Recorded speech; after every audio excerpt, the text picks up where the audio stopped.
Saya aja digigit kobra, Iya. kobranya yang mati. Oh serius? Serius. Pernah digigit kobra? Digigit king kobra.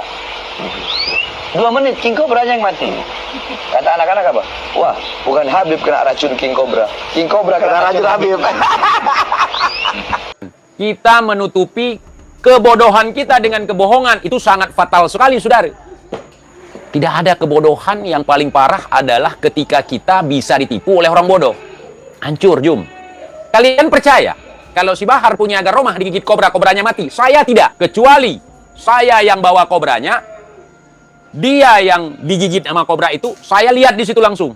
Assalamualaikum warahmatullahi wabarakatuh. Jumpa lagi dengan Arman Al-Fatih. Apa kabar teman-teman semua dimanapun anda berada? Semoga selalu dalam lindungan Allah Subhanahu Wa Taala. Amin amin ya rabbal alamin. Lagi-lagi Bahar membual nih teman-teman ya. Yang mana Bahar mengaku bahwa Bahar digigit ular, malah ularnya yang mati. Dan ini dibantah telak oleh TIJ dan memberikan beberapa komentar akan hal tersebut. Seperti apa? Kita simak videonya.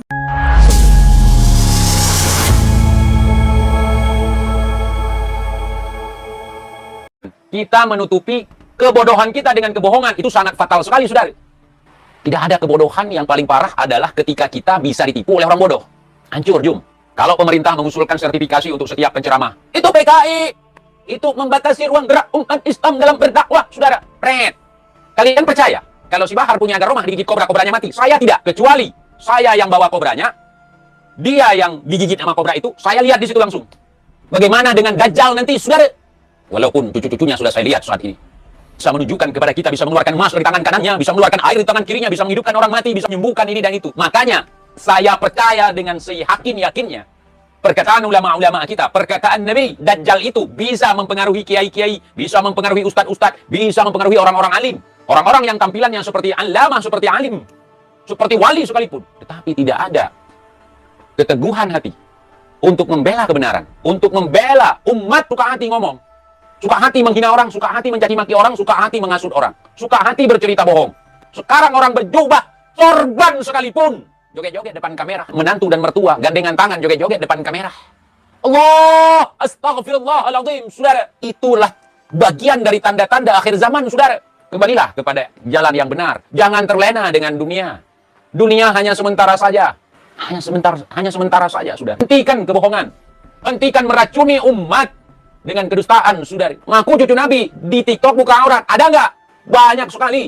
Ini baru Dajjal kecil yang muncul. Bagaimana kalau Dajjal yang sebenarnya nanti? Dajjal kecil itu hanya menceritakan tentang kesaktiannya, ataupun kesaktian leluhurnya. Dajjal yang besar nanti menunjukkan di depan kita, saudara. Suatu ketika Datuk Ana bisa mengeluarkan rantai emas dari langit. Datuk Ana bisa mengeluarkan hujan susu dari langit. Itu kan kesaktian Dajjal itu. Bukan Garoma, saudara. Sudah ngomong, jajarkan kitab-kitabnya, sudah ngomong. Manuskripnya sudah ngomong, tes DNA. Ketika orang melakukan apa yang dia sarankan, apa yang dia omongkan, haram. Apa sih tujuannya selain duit? Ulama adalah warasatul anbiya, pewaris Nabi. Menghidupkan agama adalah kewajiban, bukan numpang hidup dari agama. Tipuan yang dibumbu-bumbu dengan agama, yang dibekasi topping agama, untuk mengalihkan keimanan kita kepada Allah menjadi mengimankan sesuatu yang tidak penting sama sekali, saudari. Makanya saya merasa bahwa saya punya kewajiban untuk koar-koar di depan media, untuk menyadarkan teman-teman yang terlanjur tertipu oleh tipuan Dajjal, saudara. Jangan tertipu oleh pandangan, saudari. Kejujuran yang akan menyelamatkan sesuatu. Kita dibully, kita dipersekusi. Tetapi kalau kita berpegang kepada kebenaran, insya Allah kita tidak akan hancur, binasa begitu saja, saudari. Apa jadinya negeri ini kalau dibangun dengan pondasi kedustaan, saudari? Apa jadinya agama ini kalau dibangun dengan pondasi kedustaan? Betulkah Bahar meninggal akal sehat? Mungkin meninggalkan pendawiran karena udah nggak laku. Assalamualaikum warahmatullahi wabarakatuh. Sahabat TIJ dimanapun kalian berada, semoga kita semua selalu dalam lindungan Allah Subhanahu Wa Taala. Salam persaudaraan dari Aceh untuk teman-teman yang ada di seluruh Nusantara, dari Sabang sampai Merauke, dari Miangas hingga Pulau Rote. Banyak media yang membahas tentang kematian si Bahar. Kematian dalam hal ini bukan dia telah mati, bukan. Melainkan akal sehatnya mati, saudara. Mata pencahariannya yang mati, saudara. Kebenarannya yang mati, saudara. Nah, jadi untuk teman-teman yang membuat berita hoax seperti itu, jangan, saudari. Ya, karena kita memberikan berita untuk masyarakat, apalagi edukasi yang jujur gitu. Kita tidak menginginkan kematian dia. Kita tidak menginginkan kematian untuk siapapun untuk saat ini. Nah, gitu. Supaya kita ingin merasakan dampak sosial ketika seseorang yang berbohong, ketika seseorang yang berdusta, ketika seseorang yang melakukan hal tercela, agar orang tersebut bisa menerima efeknya di dunia, saudara. Nah, nanti kalau dikubur kan ya enak gitu, ada fakih mukaddam yang bisa nolongin dia gitu. Nah, jadi keinginan saya itu teman-teman untuk berbuat jujur sekecil apapun. Nah, jangan pernah memframing, memfitnah, berdusta ketika Anda ingin melawan suatu kebatilan. Melawan kelicikan itu tidak dengan kelicikan, tetapi dengan kecerdikan, saudari. Jadi kalau kita melawan suatu kelicikan, suatu keburukan dengan hal yang tidak baik, ya sama aja. Tidak membawa dampak yang positif kepada masyarakat. Jadi masyarakat ini, netizen ini membutuhkan sesuatu yang jujur gitu. Karena di negeri kita ini, orang kaya banyak. Orang berpendidikan banyak, orang cerdas banyak. Tetapi kita krisis orang jujur. Orang jujur di zaman sekarang itu termasuk salah satu manusia yang harus dilindungi. Salah satu sifat yang harus dibudidayakan, saudara. Karena kelangkaan. Kelangkaan orang-orang jujur. Termasuk saya. Mungkin ada perkataan saya yang dusta, mungkin ada perkataan saya yang tidak benar. Gitu. Saya mohon maaf duluan. Yang saya sampaikan informasi di sini adalah sesuatu yang saya pahami. Yang saya ketahui, saudara. Kejujuran yang akan menyelamatkan sesuatu. Kita dibully, kita dipersekusi. Tetapi kalau kita berpegang kepada kebenaran, insya Allah kita tidak akan hancur, binasa begitu saja, saudari. Karena kalau tidak jujur, di sini dusta, di sana bohong, di mana-mana pada dusta. Apa jadinya negeri ini kalau dibangun dengan pondasi kedustaan, saudari? Apa jadinya agama ini kalau dibangun dengan pondasi kedustaan? Memang sih, kejujuran itu tidak termasuk dalam rukun iman dan rukun Islam. Nah, tetapi itu adalah hal yang sangat ditekankan dalam kita menjalani kehidupan sebagai Muslim yang memegang teguh syariat Islam, saudari. Jangan banyak drama. Justru saya sangat miris ketika kita nongkrong sama orang-orang luar misalnya. Mereka itu jujur. Padahal mereka bukan Muslim. Mereka tidak diajarkan tentang akhlak sebagai seorang Muslim. Tentang akidah Islam. Tentang bagaimana hukumnya berdusta gitu. Mereka tidak diajarkan itu. Di dalam agama mereka. Maksudnya seperti kita gitu. Kita ilmu pengetahuan jelas. Ya kan? Kemudian penjelasan tentang agama, tentang kebohongan. Jelas ancamannya gitu. Nah, kerak neraka, saudara. Nerakalah. Neraka yang paling bawah. Neraka yang paling dahsyat sebagai hukuman untuk orang munafik. Nah, gitu. Munafik itu bukan tidak membela habaib. Munafik itu bukan tidak mendukung Robito. Munafik itu apabila berkata-kata selalu berdusta. Apabila berjanji selalu mengingkarinya. Apabila dipercaya dia berkhianat, saudara. Maka itu adalah ciri-ciri munafik. Apakah ciri-ciri itu ada pada diri kita, saudara? Mari kita introspeksi diri. Saya tidak ngomongin si Habib tukang bohong. Saya tidak ngomongin Kiai Ima tukang bohong. Tetapi yang saya omongin malam ini adalah mari kita jujur. Gitu. Ya, mari kita jujur kepada diri sendiri, kepada orang lain. Karena kalau tidak jujur, jangankan diakui sebagai cucu oleh Nabi, bahkan sebagai umatnya Nabi enggan. Nabi enggan mengakui. Kalau kita tidak diakui sebagai umatnya oleh Nabi SAW, gimana tuh? Terus umat siapa kita? Mulailah pendidikan tentang kejujuran itu dimulai dari keluarga, dari diri sendiri. Coba kita tinjau. Dalam berpolitik ada kebohongan sekarang banyak, ya kan? Dalam pendidikan juga begitu. Dalam ekonomi juga begitu. Dagang di pasar ada kebohongan. Bahkan yang sangat miris sekali di kalangan orang-orang yang mengaku sebagai seorang Muslim, seorang agamawan, seorang ustadz, kiai, habib, nabi, banyak dusta, saudara. Apa jadinya agama ini ke depan? Apa jadinya generasi kita ke depan kalau semua diawali dengan kebohongan? Makanya Rasulullah itu sangat besar memberikan sanksi untuk orang-orang yang suka berdusta. Seolah-olah kalau dia nggak berdusta itu orang nggak percaya sama dia. Kalau orang yang mengucapkan sesuatu yang jujur, yang benar, apa adanya, persetan orang mau dengar, orang mau percaya atau tidak. Yang penting dia sudah menyampaikan. Yang penting dia sudah menyampaikan. Kejujuran di dalam agama adalah sesuatu yang diucapkan, yang diajarkan, yang dinampakkan adalah yang memiliki dasar. Dasarnya apa? Al-Quran dan hadis. Kemudian fatwa ulama, ya kan? Ijtihad.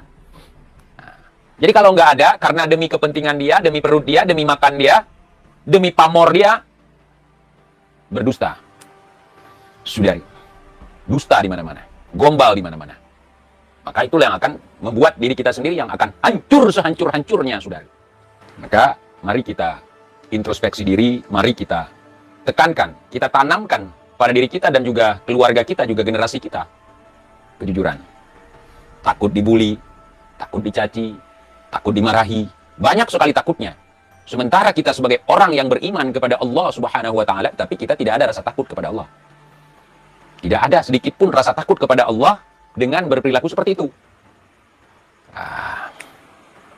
Jadi, mudah-mudahan tidak hanya kita bahas tentang si Bahar dan segala macam, ini kepada kita semua. Dia sebagai ikon kebohongan, dia sebagai contoh seorang seleb, ya, seorang seleb YouTube, seleb Facebook, seleb TikTok, dialah orangnya. Yang membranding diri sebagai cucu Nabi, sebagai orang perang, sebagai jenderal umat Islam. Saya umat Islam tapi tidak mengakui dia sebagai jenderal saya, sudah. Berapa banyak kebohongan yang tersiar secara publik yang bertujuan hanya untuk kepentingan pribadi dia. Mulai dari masalah agama, politik, sejarah, bahkan nasabnya sendiri dibumbui dengan kebohongan supaya bertambah pengikut, bertambah kekaguman dari orang. Dia hanya contoh kecil, termasuk ilmu dia. Dia mengajarkan Al-Fatihah yang katanya dari gurunya, gurunya dari gurunya, gurunya runyam. Menyalahkan orang lain ketika dia berikan contoh, ternyata yang salah dia. Kami adalah penikmat kebenaran, kami adalah pencari kebenaran. Di saat kami mencari kebenaran dari ente, ternyata yang nampak adalah kebohongan, kesalahan. Jadi kami tidak nyari kesalahan ente. Ente sendiri yang menunjukkan kesalahan ente, sehingga kami menyimpulkan bahwa ente tidak layak dijadikan panutan, tidak layak dijadikan contoh, tidak layak dijadikan sebagai guru, apalagi jenderal. Ya, kalau kita runut, lebih banyak kebohongannya atau kejujurannya. Saya melakukan penelitian bertahun-tahun walaupun tidak berbentuk tesis, tetapi saya banyak sekali menemukan kebohongan dari mereka. Contoh kecil saja. Ketika dia salah baca kitab, yakni dari kiri ke kanan, kitab Arab, kemudian mencari tumbal dalam pembelaan diri dia. Ulama-ulama juga sering salah seperti dia. Ya, ulama mana? Nah, itu kebohongan. Kebohongan. Kita menutupi kebodohan kita dengan kebohongan. Itu sangat fatal sekali, saudara. Sudah kitanya bodoh, orang lain kita tipu, saudara. Maka orang yang mengikut dan percaya kepada orang bodoh, yang menipu dia, itu sangat tragis sekali. Ditipu sama orang bodoh. Tidak ada kebodohan yang paling parah adalah ketika kita bisa ditipu oleh orang bodoh. Hancur, Jum. Mudah-mudahan si Bahar selamat di jalan. Dari sekian banyak pondok pesantren yang ada di Indonesia, kenapa pondok dia yang didatangi oleh orang tidak dikenal lah, yang diracuni lah, yang difitnah lah. Apalagi kalau bukan sinetron itu. Makanya aku bilang, kalian nonton sinetron jangan sampai nangis-nangis lah. Jangan sampai banting TV lah. Masa sinetron kayak gini, kalian udah terperangah. Masya Allah, Encik Nabi dimusuhi sama PKI, kebangkitan new PKI, begini, begitu. Kapan maju seperti itu? Bagaimana kita ketika disusupi oleh intelijen asing untuk memporak-porandakan negeri kita kalau kita tidak punya safety? Bagaimana punya safety? Ditipu sama orang bodoh aja. Kalang kabut kita, percaya nggih, leres. Kalau pemerintah mengusulkan sertifikasi untuk setiap penceramah, itu PKI, itu Islamofobia, itu membatasi ruang gerak umat Islam dalam berdakwah, saudara. Pret. Makanya perlu ada seleksi, sertifikasi untuk seorang penceramah. Ada standarnya. Jadi kalau yang ceramah siapapun boleh manggung, siapapun pakai sorban, manggung, cium tangan, ini begitu, segala macam. Kemudian cerita bualan di situ. Kalian percaya? Kalau si Bahar punya ada rumah digigit kobra, kobranya mati. Saya tidak. Kecuali saya yang bawa kobranya, dia yang digigit sama kobra itu, saya lihat di situ langsung. Karena itu sifatnya bukan gaib. Maka jangan gampang tertipu. Penipu receh aja masih tertipu. Bagaimana dengan Dajjal nanti, saudara? Mudah-mudahan saya tidak pernah melihat Dajjal, saudara. Walaupun cucu-cucunya sudah saya lihat saat ini. Jangan sampai. Bagaimana dengan Dajjal yang bisa menunjukkan kepada kita, bisa mengeluarkan emas dari tangan kanannya, bisa mengeluarkan air di tangan kirinya, bisa menghidupkan orang mati, bisa menyembuhkan ini dan itu. Berapa banyak orang yang akan terpengaruh. Makanya, saya percaya dengan seyakin-yakinnya, perkataan ulama-ulama kita, perkataan Nabi, bahwasanya Dajjal itu bisa mempengaruhi kiai-kiai, bisa mempengaruhi ustadz-ustadz, bisa mempengaruhi orang-orang alim. Dia bisa menyesatkan itu. Hari ini kita lihat, bisa mengkoordinir kiai-kiai, ustadz-ustadz. Sehingga mereka membuat fatwa, kalau nggak percaya mereka, ente sama dengan PKI. Kalau nggak percaya mereka, ente sama dengan murtad. Itu adalah penampakan kepada kita hari ini, bahwa suatu saat, Tidak akan mustahil Dajjal bisa mempengaruhi orang-orang yang berperban di kepalanya. Orang-orang yang tampilannya seperti allamah, seperti alim, seperti wali sekalipun. Tetapi tidak ada keteguhan hati untuk membela kebenaran, untuk membela umat dari kesesatan, saudara. Lihat hari ini. Gerombolan bodong, gerombolan tukang fitnah, tukang hasut, tukang adu domba, tukang tipu. Udah sejauh mana mereka menipu? Sudah sejauh mana kita umat muslim di Indonesia tergeserkan nilai-nilai keislaman kita, saudara. Dalam tradisi kita muslim di Nusantara ini, tabu joget-joget depan orang tua. Dalam tradisi muslim kita di Indonesia ini, di Nusantara ini, tabu ulama joget-joget.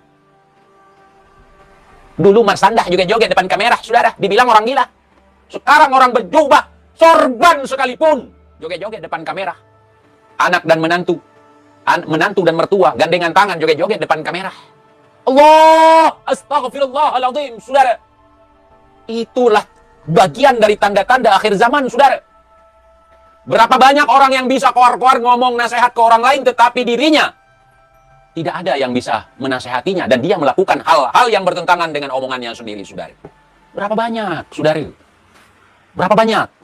Maka, wahai saudara-saudaraku, walaupun saudara sebangsa dan setanah air atau sebangsa ciptaan Allah, ya kan? Kembalilah kepada jalan yang benar. Jangan terlena dengan dunia. Dunia hanya sementara saja. Ibarat kata, ini sekarang kita berada di zona asar, yang sebentar lagi maghrib. Hanya sementara saja, saudara. Hentikan kebohongan. Hentikan meracuni umat dengan kedustaan, saudari. Orang lain nggak boleh main TikTok. Haram! Sementara yang ngomong begitu, keluarganya, teman-temannya, circle-nya, klannya, sukunya, bangsanya. Nggak padam-padam TikTok, tengok. Ketika kita buka TikTok, moncong mereka aja. Jualan ini, jualan itu, jualan agama, jualan nasab, parodi lagu India. Saudari, antum, jangan main aplikasi TikTok. Hapus aplikasi TikTok dari handphone antum. Haram! Wanita-wanita buka aurat begini, begitu, segala macam. Kemudian ngaku-ngaku cucu Nabi. Ngaku cucu Nabi, di TikTok buka aurat. Ada nggak? Banyak sekali. Taruhlah kami buka aurat di media sosial, wajar. Kalian ingatkan sebagai cucu Nabi. Anak-anak kami tahu cara menutup aurat. Ketika saya upload, ada bule nggak pakai jilbab. Ngamuk! Ente senang ya lihat orang buka aurat. Itu kafir. Nggak boleh bagi kafir pakai jilbab. Masa kafir harus pakai jilbab, ente buka aurat gitu. Haram, saudari. Buka aurat, ya. Jadi hati-hati, saudari. Ini baru Dajjal kecil yang muncul. Bagaimana kalau Dajjal yang sebenarnya nanti? Dajjal kecil itu hanya menceritakan tentang kesaktiannya. Ataupun kesaktian leluhurnya. Dajjal yang besar nanti menunjukkan di depan kita, saudara. Daerah yang gersang bisa disulap menjadi daerah yang hijau. Daerah yang kering kerontang bisa disulap dari daerah yang subur. Emas bukan turun dari langit dari Al-Kisah, tetapi dikeluarkan dari tangannya emas. Dajjal, Al-Masih Ad-Dajjal, saudari. Baru cerita, dikisahkan oleh orang yang mengisahkan, suatu ketika Datuk Ana bisa mengeluarkan rantai emas dari langit. Datuk Ana bisa mengeluarkan hujan susu dari langit. Itu kan kesaktian Dajjal itu. Bukan garomah, saudara. Jadi kalau itu saja kita anggap sebagai garomah, bagaimana dengan Dajjal yang bisa mengeluarkan emas dari tangan kanannya, mengeluarkan air dari tangan kirinya, bisa menghidupkan orang mati. Ente akan mengatakan itu garomah, nyata. Baru kisah yang dikisahkan oleh orang yang mengisahkan. Kalau tidak percaya, tanya sama saya. Itu bisa dijadikan sebagai dalil, saudara. Lah, ya ikhwan. Belum lagi yang ngomongnya mencela-mencele. Sudah ngomong verifikasi, sudah ngomong jejerkan kitab-kitabnya, sudah ngomong manuskripnya, sudah ngomong tes DNA. Ketika orang melakukan apa yang dia sarankan, apa yang dia omongkan, haram. Coba kalian renungkan. Bagi yang punya akal, yang nggak punya otak, nggak punya akal, nggak usah. Bagaimana mau merenungkan, otak nggak ada, hati nggak ada.